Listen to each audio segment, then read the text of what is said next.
Welcome to the deep dive. Today, we're really getting into a skill that's, well, incredibly powerful, but maybe not used as much as it should be. Genuine praise. And I don't mean just empty compliments. We're talking about real, authentic appreciation and how it fits strategically into business, internally and externally. Exactly. We're going to be looking at how building that foundation, that sort of bedrock of sincere appreciation, can actually be transformative, not just personally, but as a real strategy in, let's face it, the often complex world of business. Right, from your own team right through to customers and partners. Precisely, from internal stuff to, those external interactions. It might sound simple on the surface, but the effects seem pretty wide-ranging. Oh, absolutely. Think about it, like giving feedback to a colleague, or calming down an unhappy customer, maybe even cementing a business deal. Appreciation seems key. It really can be the catalyst, for much better outcomes in all these situations. So maybe give us a roadmap. What areas are we covering in this deep dive? Okay, good idea. So we've kind of broken it down into 7 key areas. First, we'll dig into the why, the psychology behind why praise actually works. Makes sense. Then we'll move inside the business. We'll look at leadership and culture first, then HR and employee engagement, and follow that with structure and communication. Okay, so the internal workings. Right. After that, we pivot outwards. We'll focus on the external environment, specifically customer service, and then business partnerships. Got it. And we'll wrap it all up by looking at, how do you actually make praise a regular thing? A business habit. Right, embedding it. So the goal today is really to show that praise isn't just, a nice little extra. Not at all. It's actually a strategic tool, a real asset. That's the core message. Prepare for maybe a few aha moments as we unpack just how powerful appreciation can be. Okay, sounds good. So let's start right there at the core. Why does praise work so well? What's happening? Well, what's really interesting is the immediate effect it has kind of on a neurological level. When people feel genuinely seen, valued for what they do, it literally triggers reward pathways in the brain. And that builds trust almost instantly, actually. Makes the whole interaction feel more collaborative. Okay, that makes a lot of sense. All right. And it's more than just feeling good for a second, right? Oh, much more. A big advantage seems to be how it lowers defensiveness, especially if you need to give some, let's say, constructive feedback later. Exactly. If someone knows you see their good work, they're just much more receptive when you suggest ways to improve. It's, like you said, their guard is down. It creates the kind of psychological safety net, maybe. That's a great way to put it, yeah. And beyond that, praise is just a really powerful intrinsic motivator. It reinforces that feeling of worth, builds loyalty. People naturally want to put in more effort when they feel their work matters and is noticed. Okay, so let's flip that. What happens when praise is just missing? What are the risks? Yeah, the flip side isn't pretty. If you look at the broader consequences, the lack of praise, it carries some pretty substantial risks. People start feeling like their hard work is invisible. Undervalued. Definitely undervalued. Or even sometimes like they're being targeted, especially if the only feedback they ever get is critical, with no recognition of the positives first. And that feeling, that being undervalued thing, that could really poison the well, can't it? Absolutely. It almost always leads to lower morale, and then productivity starts to drop. I mean, why go the extra mile if you think nobody notices anyway? Right. And over time, if there's just this constant lack of appreciation, it can really breed a sort of fear-based environment. Toxic even. People get scared to try new things, to speak up. That sounds pretty bleak. Do we have any real-world business examples where starting with praise actually made a difference? Something measurable? Yeah, this is a key point. And thankfully, yes, we do. Google's Project Oxygen is a great example. Oh, yeah, I've heard of that. They specifically trained their managers to consciously start feedback sessions with something genuinely positive, some real praise. And the results? The outcome was, significant. They saw measurable improvements in team satisfaction scores and, importantly, in employee retention. It wasn't just about making people feel good, it actually delivered tangible business benefits. Wow, that's pretty compelling evidence. Okay, so for someone listening right now, what's one practical thing they can take away from just this first part? It's actually remarkably simple but effective. Before you give any feedback, colleague, direct report, partner, whoever, just pause. Take a second to find one specific thing they did well, something you genuinely appreciate. Right. And then say it clearly. Like, I really noticed how thorough your research was on this report. Then you can move into the suggestions. It just completely changes the feel of the conversation. Right. Sets a different tone entirely. Okay, let's dive deeper then. Let's look inside the business, starting at the top. Leadership and culture. How does praise from leaders shape the whole organization? Well, what's really insightful here is how leadership praise kind of sets the foundation for the entire company culture. When leaders consistently acknowledge and value their team's work, Yeah. it just builds this atmosphere of trust, of openness. People feel safer sharing ideas, taking calculated risks because they know their efforts are actually seen and likely appreciated. And that feeling of safety, that's crucial for innovation, isn't it? Totally crucial. When people aren't constantly worried about being criticized or, facing negative fallout for mistakes, they're just way more likely to experiment, to think outside the box. Makes sense. And praising the effort, the progress, not just the perfect final result, really reinforces that. It builds a genuine culture of respect where everyone feels like their contribution matters. So conversely, what are the downsides? What happens when leaders don't really show appreciation? Thinking about the wider impact, a lack of praise from the top can be pretty damaging. You often see a culture develop where people become risk averse. Innovation just gets stifled. Because they're afraid to fail. Exactly. And the leaders themselves, they can start to be seen as cold, distant, unapproachable, creates a real disconnect. And ultimately, it hits morale hard. And just like we talked about earlier, you see higher turnover. People just won't stick around if they feel invisible or only get attention when something's wrong. Are there any big companies known for deliberately building a culture where leadership praise is like a core thing and it's worked well? That's a really good question. And yeah, a strong example, especially in the US, is Microsoft. They've actively pushed what they call a growth mindset culture. Right, I know the term. And a big piece of that is recognizing and rewarding the effort, celebrating the progress along the way, not just nailing the final outcome. And that shift, that focus, has been widely seen as driving more innovation and just a generally more positive atmosphere internally. That's a really key distinction, praising the journey, not just the finish line. What are some common mistakes leaders make when it comes to showing appreciation or maybe not showing it? Oh, there are a few common traps. One big one is only really interacting with the team when there's a fire to put out. Yeah, the problem solvers. Right. They forget to acknowledge the everyday wins, the smooth operations, and only show up when something's gone wrong. Another mistake is public criticism without having built up any kind of positive reinforcement beforehand. That can be really demoralizing. Ouch, yeah. And finally, some leaders still seem to think, unfortunately, that praise is somehow a sign of weakness.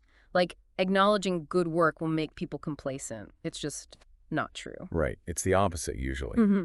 Okay, so for leaders listening, what's one practical thing they could start doing, like tomorrow? A really practical step is to build it into your routine. In team meetings, maybe start things off by specifically asking for shout-outs. Like open the floor. Exactly. Just say something like, okay, before we dive into the agenda, let's take a minute.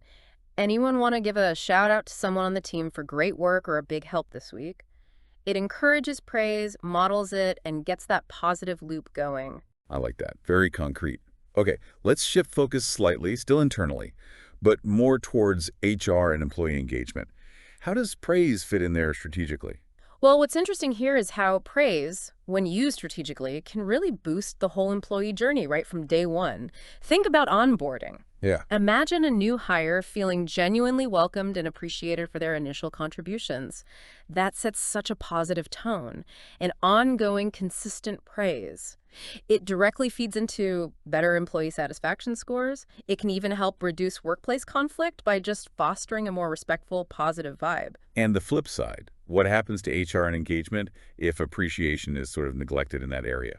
Looking at the wider effects, yeah, neglecting praise there means new hires might just feel like cogs in a machine, just a number. That definitely doesn't help with integration or long-term commitment. Leads to quicker exits, maybe. Yeah. High risk of that, yeah.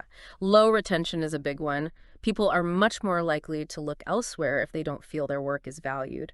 And also, it can hurt internal communication. People might clam up, stop sharing ideas or concerns if they just expect silence or criticism.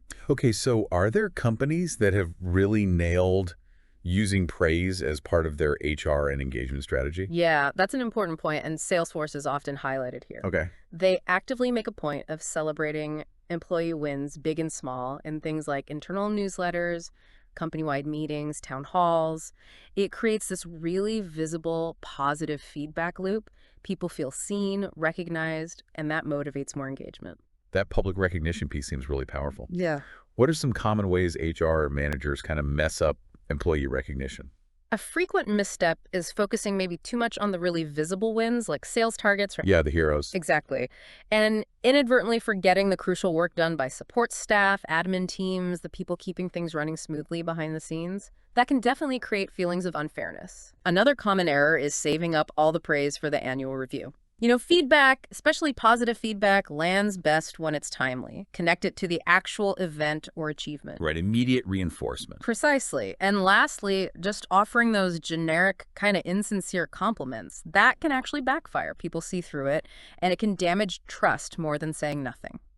So what are some easy, practical ways for HR folks or managers to weave more praise into the day-to-day? Oh, there are loads of simple things. Encourage personalized shout-outs in team emails, or maybe have a dedicated Slack channel for kudos. Like a hashtag wins channel or something? Exactly. Or even just a simple handwritten note saying thanks for a specific contribution.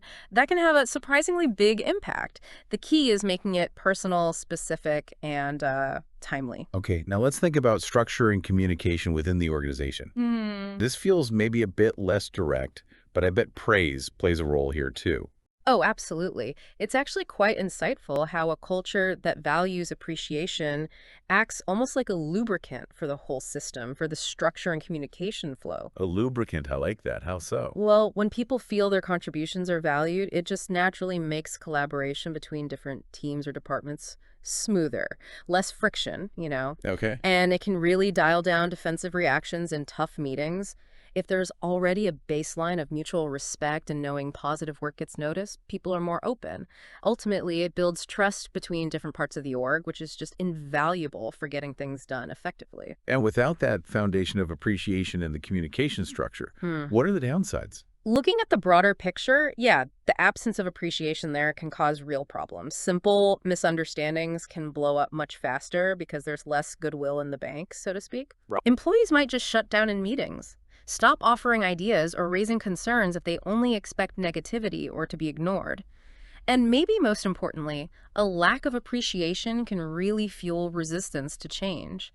Why buy into something new if you feel like your current work isn't even valued? That makes sense. Can you point to a company that really gets this idea of praise-infused communication? Yeah, this is important, and Netflix's culture document often comes up here. Ah, the radical candor idea. Exactly, radical candor, which is basically about being direct and honest, but crucially, delivering it with kindness and respect.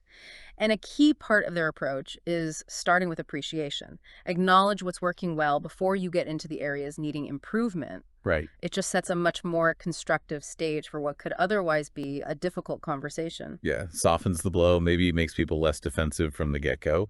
What are some common communication breakdowns where a lack of appreciation is often a contributing factor? A big one is jumping straight to the criticism in performance reviews, without first really acknowledging the person's strengths and the good things they did all year.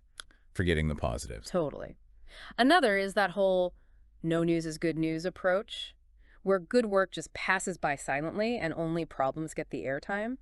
And finally, just neglecting basic emotional intelligence in meetings, like not acknowledging someone's point, not saying thanks for input.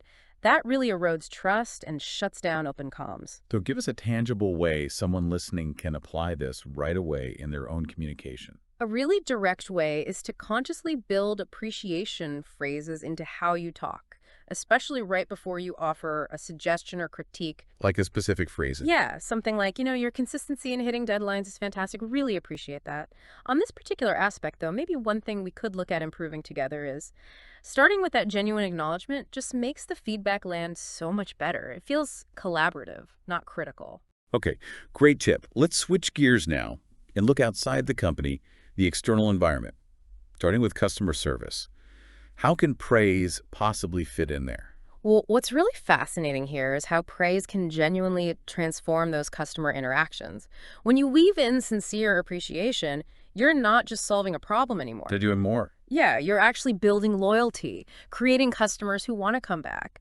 And it's also incredibly effective at de-escalating complaints much faster because the customer feels heard, acknowledged, valued right from the start. It builds that emotional connection, that brand loyalty. And the risk if praise isn't part of the customer service equation? Oh, the risks are huge, thinking broader.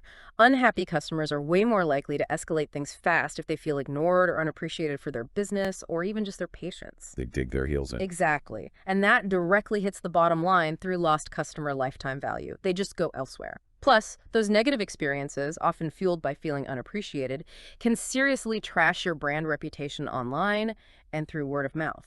Are there companies famous for doing this well, using praise effectively in customer service? Yeah, this is key, and Zappos always comes to mind. They're legendary for this. Right, the shoe company. Yeah. They actively train their service reps to proactively offer genuine compliments like, hey, great taste in shoes, and always express sincere thanks, even when someone's calling with a complaint. That focus on building connection through appreciation is a massive part of why their customers are so incredibly loyal. That personal touch, it really seems to count. What are common ways companies drop the ball on appreciation in customer service? Well, sadly, a lot of interactions just feel very transactional, very robotic, don't they? So Yeah. having reps who sound bored or rude or just fail to show any genuine appreciation is a huge miss. Another mistake is ignoring positive feedback when customers do give it, like not acknowledging a compliment they share. Often the focus is just so narrow. Fix the problem, close the ticket. They miss the chance to build that relationship through a simple thank you or we appreciate you. So what's an easy way for a business to start injecting more praise into customer service right now? A really effective first step is just to train the team, make it standard practice, to start every interaction, email reply, phone call with a genuine appreciation statement. Like what? Something as simple as, thanks so much for reaching out, we really value you as a customer, or thank you for your patience. Yeah. It just sets a completely different, more positive tone right from the beginning. Simple, but sounds effective. Okay, let's move to the last external area, business partnerships. How does starting with praise affect these often crucial relationships? Well, what's really interesting here is how genuine appreciation can seriously strengthen the actual foundation of those B2B relationships. How so? It fosters stronger connections, which naturally leads to smoother, more productive negotiations. When your partners feel like you genuinely value their expertise, their contributions, Yeah. they're just more likely to want to engage in those longer-term, truly collaborative projects. It builds that mutual respect, that feeling of being in it together for shared success. And the danger of not showing appreciation to partners. Looking at the bigger picture, yeah, neglecting appreciation can lead to relationships that are just purely transactional, cold almost, no real loyalty, no mutual investment beyond the contract. Missed opportunities, maybe? Definitely. Right. You could miss out on great potential partnerships simply because you haven't built that strong appreciative connection. Yeah. And worst case, you could even get negative word of mouth spreading from vendors or affiliates who feel undervalued, which can hurt your reputation in the industry. Okay. Are there examples of big players who understand this, who strategically praise their partners? Yeah, that's a good point, and Amazon Web Services, AWS, is a pretty relevant example here. How do they do it? They often make a very conscious effort to publicly highlight their partners' successes and wins before they ask for something, like maybe co-marketing or closer data sharing. That upfront acknowledgement of the partner's value makes those later requests feel much more collaborative and much more likely to succeed. It's like giving before you ask. Makes sense. What are common ways businesses mess up partner appreciation? A really common one is only calling or emailing your partner when you need something from them. A favor, a specific action, Like only when you want something. Exactly. Without acknowledging the ongoing value they bring day to day. Another is just failing to explicitly recognize their specific strengths, their unique expertise that makes the partnership work. And also, it's easy to forget to appreciate the small wins, the little milestones along the way in a partnership. That can make the other side feel a bit taken for granted over time. So what are some practical ways to build more appreciation into partner interactions? A key thing is just being proactive. Start those partner calls, those emails, with something sincere and specific. Something like, hey, just wanted to say we were really impressed with your team's work on X recently. Honestly, it's always a pleasure working with you guys. Make it real. Point to something specific you value about them or their work. Okay, great. So we've covered why praise works and how it affects all these different areas, internal and external. Now the big one, how do we make this a habit? What are the benefits of really embedding praise into the day-to-day operations? Well, what's really powerful here is the effect of making it consistent.